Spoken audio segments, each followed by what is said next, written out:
Assalamualaikum warahmatullahi wabarakatuh.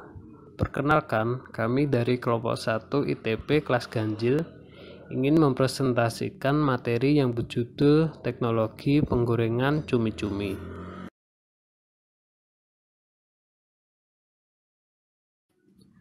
Kelompok kami beranggotakan yang pertama Katarina Sivaradon, lalu ada Muhammad Hilal Febrian Namjah atau saya sendiri, lalu Tia Ridho Safitri dan Rizky Nur Aurelia. Pada presentasi kali ini terdapat 4 pokok bahasan. Yang pertama, jenis produk pangan.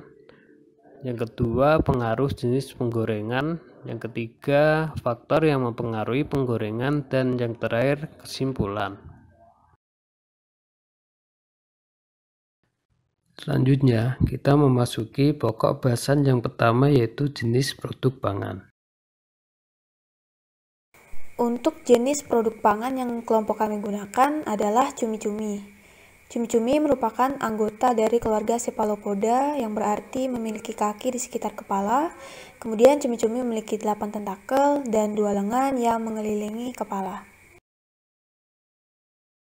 Selanjutnya adalah bagian dapat dimakan atau BDD. Dibandingkan hewan laut yang bisa dimakan oleh manusia, cumi-cumi ini memiliki proporsi yang lebih besar dari bagian tubuh yang bisa dimakan, di mana BDD dari cumi-cumi itu sendiri yakni 60-80%.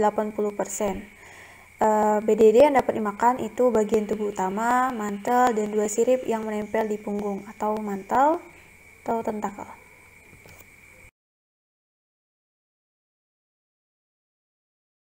Selanjutnya adalah zat gizi.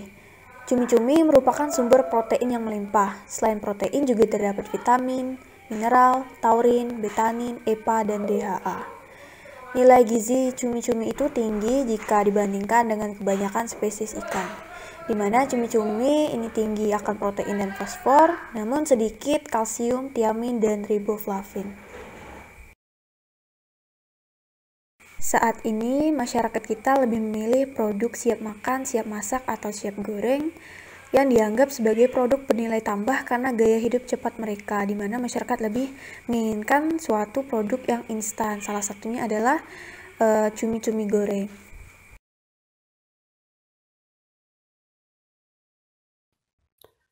Kemudian ada pokok bahasan yang kedua, yaitu pengaruh jenis penggorengan terhadap kualitas bahan pangan. Penggorengan cumi-cumi dapat dilakukan dengan 2 metode, yaitu metode deep fat frying dan vacuum frying. Yang pertama di sini akan dibahas mengenai materi deep fat frying. Deep fat frying adalah sebuah proses penggorengan yang melibatkan perendaman dan pemasakan makanan ke dalam minyak panas. Nah, proses deep fat frying ini melibatkan perpindahan panas dan massa yang memiliki tujuan agar waktu penggorengannya itu lebih singkat tetapi mendapatkan hasil yang lebih baik. Intinya itu, deep fat frying adalah proses dehidrasi dengan menggunakan suhu minyak yang tinggi. Biasanya itu suhunya itu sekitar 160-180 derajat Celcius yang memungkinkan perpindahan panas dengan cepat dengan waktu penggorengan yang singkat. Penyerapan minyak merupakan salah satu aspek yang paling sering diperhatikan oleh konsumen pada produk hasil penggorengan. Pada penggorengan, karakteristik produk dan kualitas minyak merupakan faktor yang mempengaruhi penyerapan minyak. Semakin tinggi suhu pemasakan, maka penyerapan minyak akan semakin berkurang. Hal ini karena proses penggorengan itu jadi lebih singkat dan adanya pembentukan kras yang semakin cepat. Nah, sebenarnya kras itu kenapa bisa menghalangi penyerapan minyak? Kan si kras itu pada produk yang timbul pada saat pemasakan bertindak sebagai penghalang fisik untuk penyerapan minyak. Nah, penyerapan minyak juga dipengaruhi oleh besar dan kasarnya permukaan bahan. Semakin tebal bahan, maka semakin sedikit minyak yang terserap. Selain itu, komposisi bahan juga memiliki pengaruh terhadap banyaknya minyak yang diserap. Penyerapan minyak pada cumi goreng tepung ternyata tidak hanya terjadi pada adonannya saja, tetapi juga terjadi pada permukaan cumi itu sendiri. Lemak yang ada pada cumi juga akan menyerap komponen dari adonan seperti batik, untuk masuk ke permukaan cumi yang sudah terdenaturasi. Proses penyerapan minyak itu ada 3. Yang pertama itu ada proses hilangnya air pada saat penggorengan. Yang kedua itu ada proses pada saat bahan ditiriskan. Dan yang ketiga itu pada saat adanya zat aktif pada permukaan bahan. Nah, kita bahas satu-satu dulu. Yang pertama itu ada proses hilangnya air pada saat penggorengan. Pada saat pemasakan, minyak itu akan menggantikan air yang telah menguap pada bahan. Ketika bahan terkena suhu dari pemasakan, air akan menguap secara cepat dan permukaan luar akan menjadi kering sehingga membentuk keras. Uap air akan keluar melalui patahan, kapilari yang terbuka, atau membran dari bahan. Nah, pada saat itu minyak akan masuk ke dalam bahan dan mengisi kekosongan bahan. Lalu, proses penyerapan minyak yang kedua yaitu terjadi pada saat bahan selesai digoreng dan pada saat ditiriskan. Nah, ketika proses penggorengan selesai, produknya itu kan akan dikeluarkan dari penggorengan dan produknya itu akan mulai mendingin yang akan menyebabkan airnya itu akan menguap dan terjadi penurunan tekanan di dalam bahan. Minyak yang melekat pada permukaan produk akan terserap karena ada yang namanya itu efek vakum, sehingga penyerapan minyak merupakan fenomena permukaan yang melibatkan equilibrium antara adhesi dan jalur minyak saat produk diangkat dari minyak. Nah, karena permukaan bahan itu mempunyai pengaruh yang besar terhadap penyerapan minyak dan distribusinya itu dipengaruhi oleh pembentukan mikrostruktur kas pada saat penggorengan. Nah, lalu proses penyerapan minyak yang ketiga itu yaitu ketika ada zat aktif pada permukaan bahan. Contohnya itu adalah mono dan digliserida yang merupakan zat aktif pada permukaan bahan yang dapat meningkatkan foaming pada minyak goreng. Nah, busa yang dari hasil foaming itu akan memerangkap uap yang keluar dari bahan untuk waktu yang lebih lama dan akan mempercepat reaksi hidrolitis. Beberapa degradasi dilepaskan oleh bahan akan menurunkan tegangan di permukaan antara minyak dan bahan dan bertindak sebagai wetting agents dan juga zat aktif pada permukaan. Oleh karena itu, ada surfaktan yang terbentuk yang akan meningkatkan kontak antara bahan dan minyak goreng yang akan menyebabkan absorpsi yang berlebihan. Lalu, metode yang kedua yang dapat dilakukan untuk menggoreng cumi adalah vacuum frying. Nah, vacuum frying itu didefinisikan sebagai proses penggorengan yang dilakukan di bawah tekanan jauh di bawah tekanan atmosfer yang biasanya itu dilakukan pada tekanan 50 torr atau 6,55 kilopascal. Nah, karena rendahnya tekanan ini, titik-titik dari air pada makanan juga akan semakin rendah. Vacuum frying itu menawarkan beberapa kelebihan dibandingkan dengan proses penggorengan yang lainnya. Di antaranya itu dapat menurunkan kadar minyak pada produk, warna produk itu akan lebih natural dan rasa dari produk itu akan lebih terjaga, dan penurunan efek yang merugikan pada kualitas minyak. Hasil pada penggorengan vacuum frying untuk penurunan berat bahan itu dipengaruhi oleh tingginya suhu dan lamanya penggorengan. Semakin tinggi dan semakin lama waktu penggorengan, maka semakin banyak juga air yang akan hilang pada bahan yang akan mengakibatkan penurunan berat pada bahan. Penggorengan pada perlakuan penggorengan di atmosfer menunjukkan kehilangan berat bahan yang lebih besar dibandingkan dengan bahan yang diberi perlakuan dengan vacuum frying. Nah, yang kedua itu adalah kelembapan bahan. Kelembapan bahan itu dipengaruhi oleh suhu selama penggorengan. Semakin tinggi suhu yang digunakan pada saat proses penggorengan, maka semakin banyak juga kelembapan bahan yang akan hilang. Nah, kehilangan kelembapan pada bahan yang diberi penggunaan vacuum frying itu lebih sedikit dibandingkan dengan bahan yang diberi perlakuan penggorengan pada atmosfer.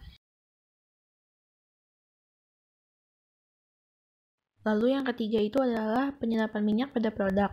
Penyerapan minyak pada bahan yang digoreng dengan vacuum frying itu lebih rendah dibandingkan dengan yang digoreng di atmosfer. Hal ini disebabkan oleh perpindahan massa yang terjadi pada saat tahap pressurization. Nah, sebenarnya apa sih tahap pressurization itu? Tahap pressurization itu dapat menaikkan dan menurunkan penyerapan minyak pada produk tergantung dari banyaknya permukaan minyak dan air bebas pada produk.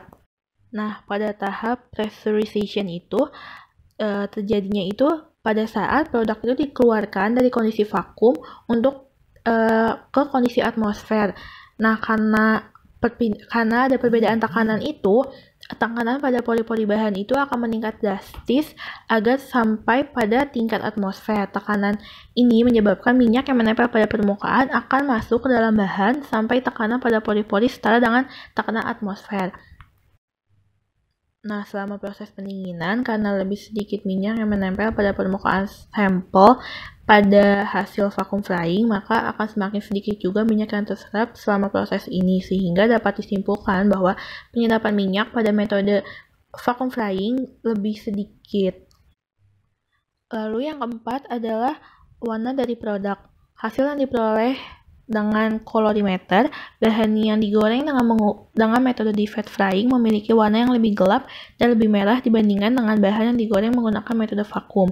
Penggorengan dengan metode vacuum frying itu menurunkan degradasi warna karena tidak adanya reaksi Maillard yang terjadi dan oksidasi selama proses penggorengan. Karena rendahnya suhu dan oksigen pada saat proses penggorengan dapat melindungi warna natural dan rasa dari bahan, sehingga produk dengan vacuum frying itu memiliki hasil warna yang lebih natural. Yang terakhir adalah tekstur dari produk. Tekstur itu merupakan hal yang penting untuk mengetahui apakah suatu produk yang digoreng dapat diterima oleh konsumen atau tidak. Nah, tekstur pada cumi ini dilihat dari kerasnya cumi setelah digoreng. Tekstur suatu produk dapat dipengaruhi oleh bahan yang dipakai maupun proses yang digunakan. Tekstur suatu produk dipengaruhi oleh suhu dan lamanya penggorengan. Hal ini disebabkan karena kelembaban bahan yang akan berkurang seiring dengan suhu yang tinggi dan lamanya penggorengan. Hasil yang didapatkan adalah bahwa produk yang digoreng di atmosfer memiliki tingkat kekerasan yang lebih tinggi dibandingkan dengan produk yang digoreng dengan vacuum frying. Di sini ada beberapa faktor yang memengaruhi penggorengan.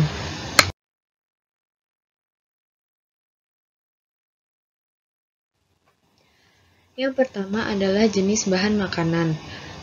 Cumi-cumi ini merupakan kelompok hewan cephalopoda dan merupakan salah satu hewan invertebrata.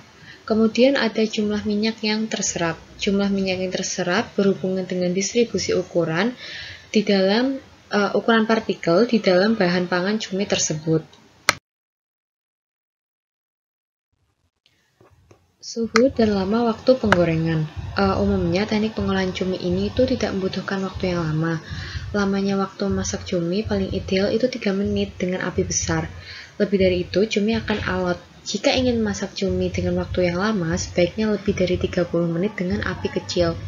Saat makanan direndam dengan minyak panas, minyak terkena 3 agen penyebab perubahan komposisinya, yaitu yang pertama, air dari makanan, yang menyebabkan perubahan hidrolitik, oksigen yang mendapat kontak dengan minyak dan menyebabkan perubahan oksidatif dari permukaan ke dalam makanan, dan akhirnya suhu tinggi yang menyebabkan perubahan termal, misalnya sebagai reaksi isomerisasi dan pemisahan aldehida dan keton membentuk berbagai produk degradasi seperti epoksida dan hidroperoksida. Kemudian yang keempat ada metode penggorengan. Salah satu faktor yang mempengaruhi adalah metode penggorengannya. Seperti deep fat frying merupakan proses yang didasarkan pada interaksi penggorengan pada suhu tinggi dengan menyebabkan perubahan fisik dan kimiawi seperti gelatinisasi pati, denaturasi protein, penyedap rasa, dan produksi warna melalui reaksi Maillard. Ukuran bahan pangan. Semakin besar ukuran bahan pangan yang digoreng, maka semakin lama waktu penggorengan. Begitupun sebaliknya, semakin kecil ukuran bahan pangan yang digoreng, maka semakin cepat waktu penggorengan.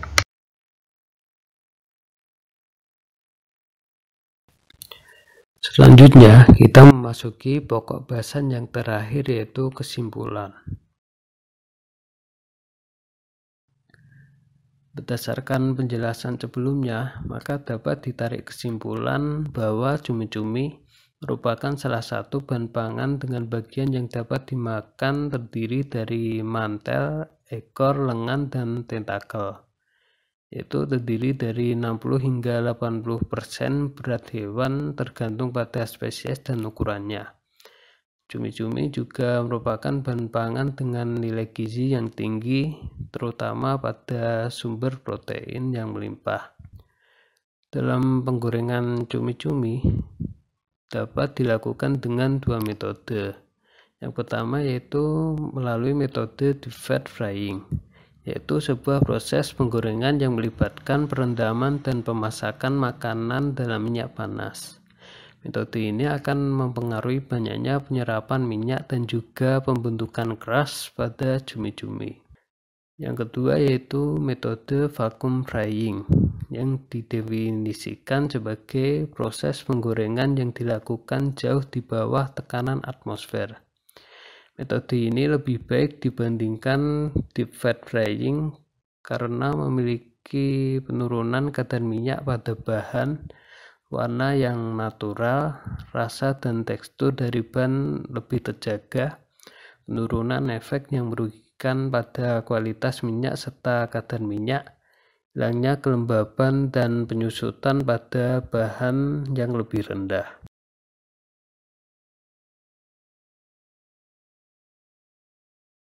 Selain itu, juga terdapat beberapa faktor yang mempengaruhi penggorengan cumi-cumi. Antara lain jenis bahan pangan, suhu dan lama waktu penggorengan, jumlah minyak yang terserap, metode penggorengan, dan ukuran bahan pangan.